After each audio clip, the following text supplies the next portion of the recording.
It was a sweltering May morning in 2025 in Ouagadougou when President Ibrahim Traoré received a call that would change the course of everything. His Minister of Intelligence, Captain Sadou Ouedraogo, had uncovered explosive information. "Mr. President," Sadou said urgently, "we've intercepted classified U.S. documents detailing covert operations in West Africa." Ibrahim slowly set his cup of coffee on the desk inside the presidential palace, locking eyes with his minister. At 35, he knew that in global power games, information was a weapon.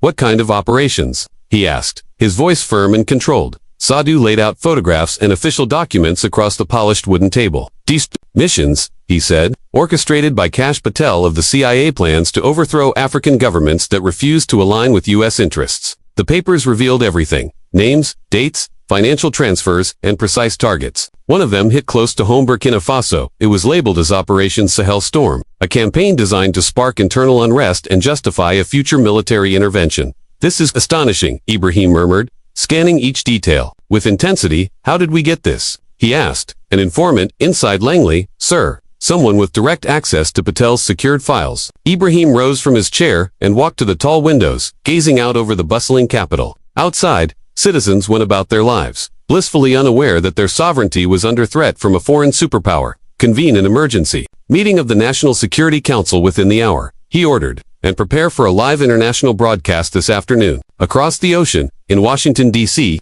Kash Patel, deputy director of the CIA, was finishing up a secure video call with field operatives in Mali. Back in his office at Langley, he was sipping his second coffee when his assistant, Sarah Chen, burst through the door, visibly alarmed. "Mr. Patel, we have a situation."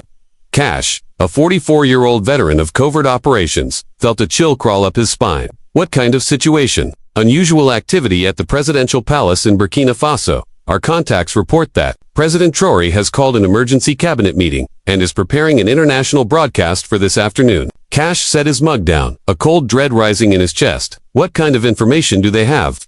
"Unconfirmed, sir," Sarah said, hesitating. "But one of our assets inside Ouagadougou witnessed movement of what appeared to be classified material within the Burkinabe Intelligence Ministry." Kash stood up so quickly he knocked over his coffee, soaking a pile of briefings. "Impossible. Our network is secure. Impenetrable, sir. We may need to consider the possibility of an internal leak." His mind raced through every classified briefing, every file shared in recent weeks.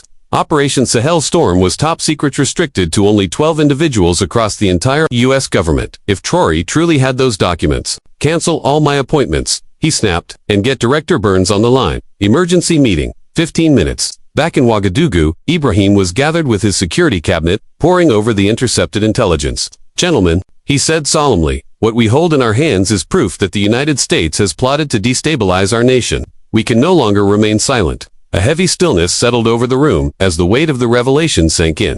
In Langley, the CIA's crisis room was alive with flashing monitors, red phone lines, and tense voices. Agency Director William Burns examined the files Patel had rushed in. "You're sure this is real?" Burns asked, adjusting his glasses.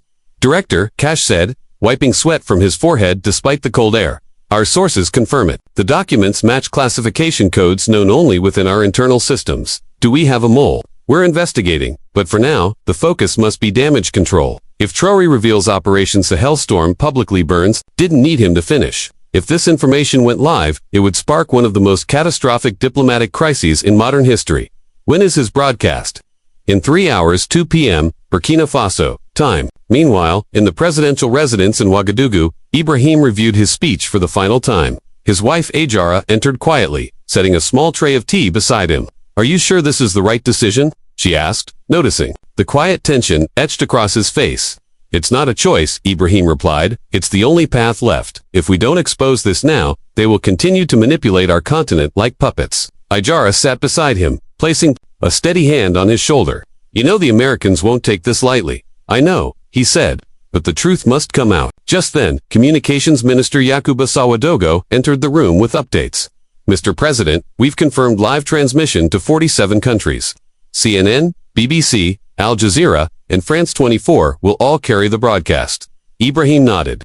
"And security. Colonel Koulibaly has deployed full protective protocols. The palace and surrounding perimeter are secured. We've also implemented digital countermeasures to prevent any signal interference." "Good," Ibrahim said, folding the final page of his speech. "Then let the world hear the truth. Special units have secured the perimeter around the palace.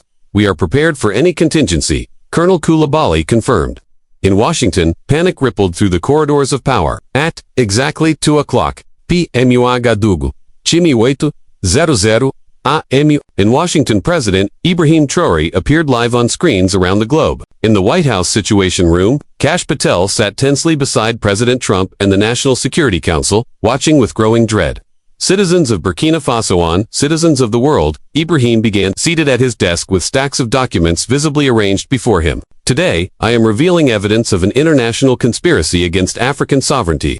Kash Patel felt the blood drain from his face. Trump leaned in, eyes fixed on the screen. For months, Ibrahim continued steadily. Faso has been the target of a covert operation known as Operation Sahel Storm, orchestrated by the U.S. Central Intelligence Agency to destabilize our nation. He lifted the first document for the cameras to see. This is the official order, signed by Kash Patel, Deputy Director of the CIA, authorizing the funding of armed groups operating on our soil. The camera zoomed in. Patel's signature was unmistakable. The CIA seal confirmed its authenticity. In the Situation Room, Trump turned slowly toward Patel. Is that real? Kash, now visibly pale, nodded faintly. Mr. President, I can explain. Don't. Trump's voice was sharp and final.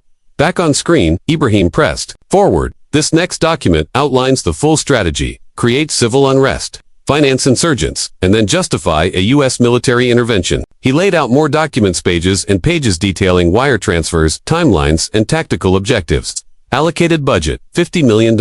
Primary objective, install a puppet regime compliant with American strategic interests. Reporters around the world typed furiously. Social media exploded with hashtags like hashtag #SAHEL-Storm, hashtag #CA-Exposed, and hashtag Burkina Resists. But that's not all. Ibrahim continued, lifting another folder. We have proof of similar operations underway in Mali, Niger, and Chad. Back in the Situation Room, Kash Patel slumped deeper into his chair. His career 2 decades in intelligence was disintegrating before his eyes. The room was silent. The tension, suffocating. Trump stared at Patel, who now looked like he had aged 10 years in 10 minutes. Kash, Trump said slowly, dangerously, you want to explain to me how a 35-year-old African president is reading from classified CIA documents on live television? Mr. President, Kash stammered. The operation was authorized. Under standard national security protocol, don't give me protocols. Trump snapped, that kid is blowing the lid off our Black Ops live. On the screen, Ibrahim continued his calm, devastating disclosures. This document, dated April 3, 2025, details payments to mercenaries tasked with sabotaging civilian infrastructure in Ouagadougou. He held up photographs of wire transfers, each signed by Patel and approved by a CIA Special Operations Committee. Secretary of State Rubio leaned toward Trump. Mr. President, we need an immediate containment strategy.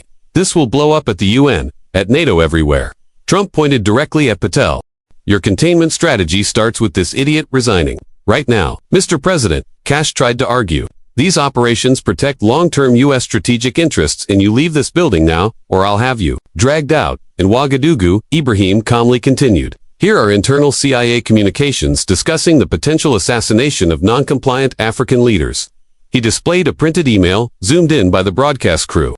The sender was clear. Kash Patel, dated April 15th. The message read, if we can't buy them, we eliminate them. In the Situation Room, CIA Director William Burns leaned in toward Trump and whispered, Mr. President, Patel acted outside official protocol. I did not authorize these missions.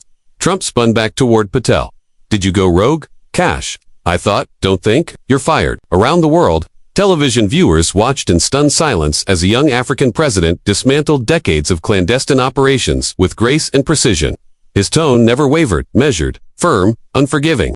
As Ibrahim continued, Kash Patel walked through the halls of the White House for the last time, flanked by Secret Service agents. His phone buzzed, relentlessly calls from journalists, colleagues, family. He turned it off. His 20-year career had unraveled in just 30 minutes. Back in the Situation Room, Trump was fuming, trying to orchestrate damage control. I want a press statement drafted within the hour. He barked, we disavow Patel. Make it clear, he acted without presidential authorization, but it was already too late. On the screen, Ibrahim delivered the final, most devastating blow. This, he said, holding a thick dossier, is the CIA's master blueprint for all of West Africa. Codename, New Scramble. He unfolded large maps, annotated with color-coded regions, and flagged countries designated for destabilization or regime change. The goal, Ibrahim explained, is to turn the African continent into a network of U.S. proxy states.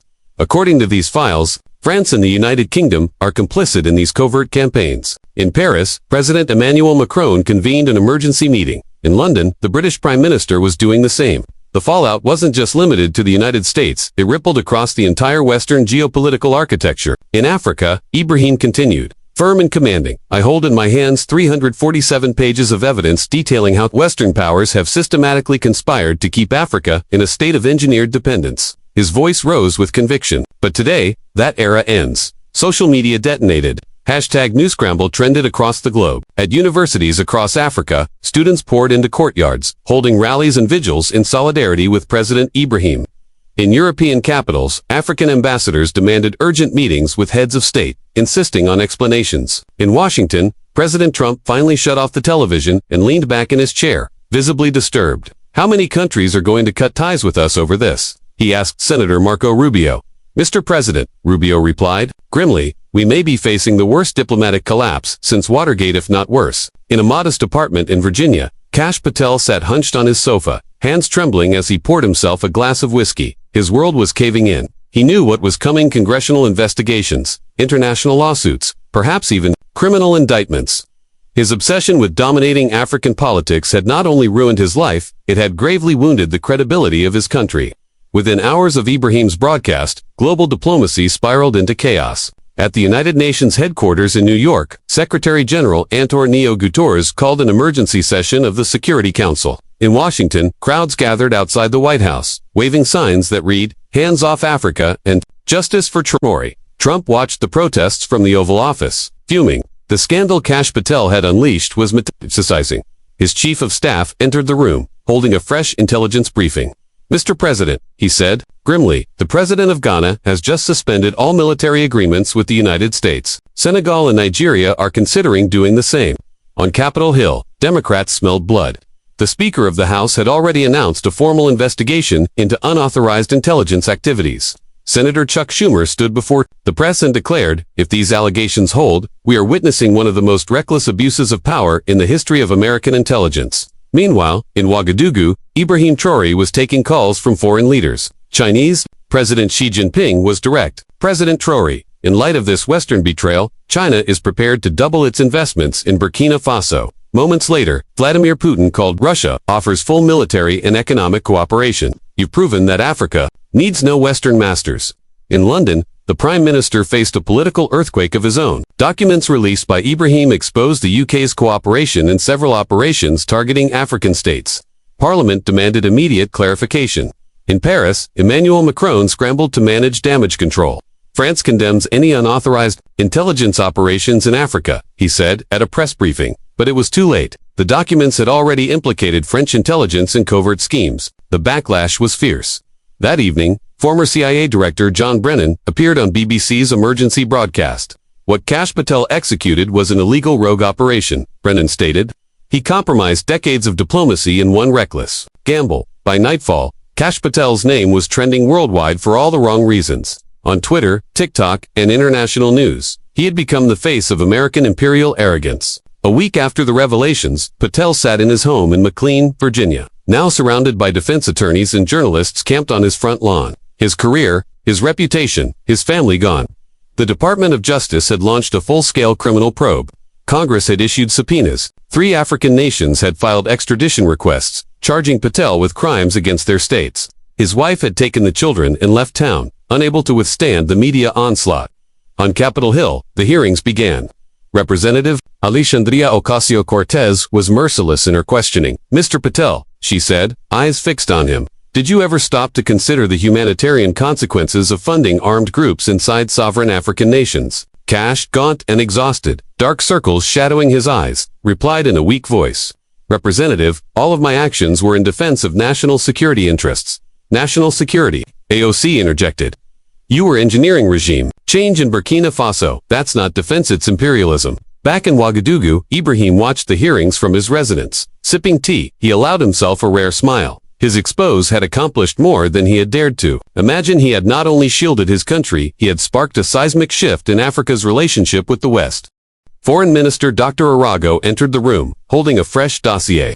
Mr. President, he said with cautious excitement, 15 African nations are requesting to form a mutual defense alliance. They want Burkina Faso to lead. Ibrahim stood slowly, setting down his tea. Schedule a summit here in Ouagadougou next month. Meanwhile, in Washington, Trump was scrambling to contain the wreckage. At a press conference, he tried to wash his hands of the affair. Kash Patel acted alone. He was a rogue operator. His actions do not reflect the policies of my administration. But it was far too late. The world had seen the truth, and there was no turning back. Do not represent the official policy of my administration. But the damage was already done. Public trust plummeted. Polls revealed a sharp decline in Trump's approval ratings, especially among younger voters who now idolized Ibrahim Traoré for his courage and clarity. CNN reported that several American universities had begun shutting down government-funded African studies programs, fearful of being linked to the scandalous operations exposed by Ibrahim's broadcast. Meanwhile, in a dim apartment in Virginia, Kash Patel drank alone, watching his life's work become a symbol of failed imperialism and institutional corruption.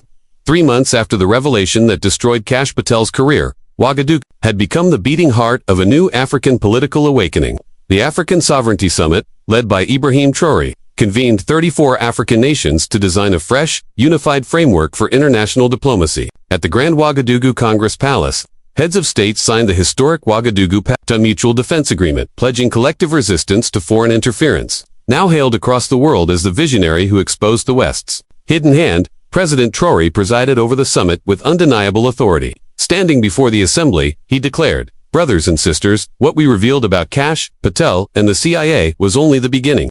This is our time to write our own story." South African President Cyril Ramaphosa took the stage next, his voice resonating with purpose. President Traoré showed us that we have the power to defend ourselves. No more passive acceptance of foreign conspiracies. Never again. Back in Washington, the storm only grew worse. Kash Patel was indicted on multiple counts of conspiracy to topple foreign governments and abuse of federal authority. His trial became a global spectacle, pulling back the curtain on decades of American covert interventions, desperate to reclaim lost credibility. President Trump appointed a new CIA director and issued a sweeping mandate: reform African operations from the ground up. But it was far too late. Across the African continent, a new generation of bold, unapologetic leaders had emerged, galvanized by Traoré's unshakable stance. In Ghana, the youthful president annulled all military agreements with Western nations. In Kenya, the opposition surged, driven by promises of total sovereignty and national pride. The Traoré Doctrine, as the global media branded it, philosophy of dignified resistance spread like wildfire across Africa. In Beijing and Moscow, leaders watched with quiet satisfaction as the global power balance began to shift. China unveiled the African Marshall Plan of $500 billion. Investment package with no political strings attached. Russia followed suit, offering military partnerships based on mutual respect. In London and Paris, panic set in. 3 centuries of African influence were disintegrating before their eyes, undone not by armies but by truth. One man's arrogance, Kash Patel, had triggered a geopolitical earthquake. 1 year after the broadcast that changed the world, Ibrahim strolled through the lush gardens of the presidential palace with his wife, Ajara, and their young daughter. Burkina Faso, once dismissed as marginal, now stood as a global emblem of African dignity and defiance. "Did you ever think," Ajara asked softly, watching their daughter chase butterflies between flowers, "that exposing Kash Patel would change the world?" Ibrahim smiled, the late afternoon sun casting golden light across the city skyline. "I believed in the power of truth," he said, "but I never imagined it would transform an entire continent." The results were undeniable. Burkina Faso had attracted over $47 billion in non-Western investment. Life expectancy had risen. Poverty had been slashed by 40%. The nation had emerged as a regional technology and innovation hub. Yet the most transformative change wasn't economic, it was psychological. A new generation of Africans had grown up knowing they could challenge global powers and win.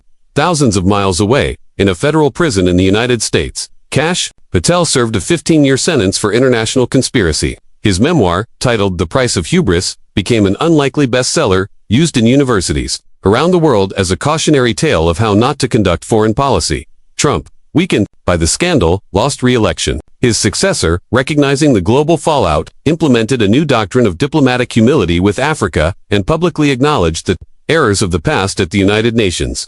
There, Ibrahim Traoré was elected unanimously as president of the UN General Assembly. He was the youngest leader in history to hold the post. His inaugural address, watched by over 2 billion people, resonated like thunder. Once, a man named Kash Patel believed Africa was his chessboard. Today, Africa plays its own game. Back in Ouagadougou, in the heart of Sovereignty Square, a bronze statue of Ibrahim was unveiled depicting him calmly holding the CIA documents that had shocked the world. At its base, the inscription read, "The truth liberated a continent." That evening, as the sun dipped below the Burkinabe horizon, Ibrahim stood quietly, hand in hand with his wife, watching children play beside the statue. He thought not of revenge, but of responsibility. One choice, one moment of courage, had given voice to 1.4 billion people, long silenced by history. And as the wind carried chants of celebration across the capital, one truth rang louder than ever. Africa had reclaimed its story,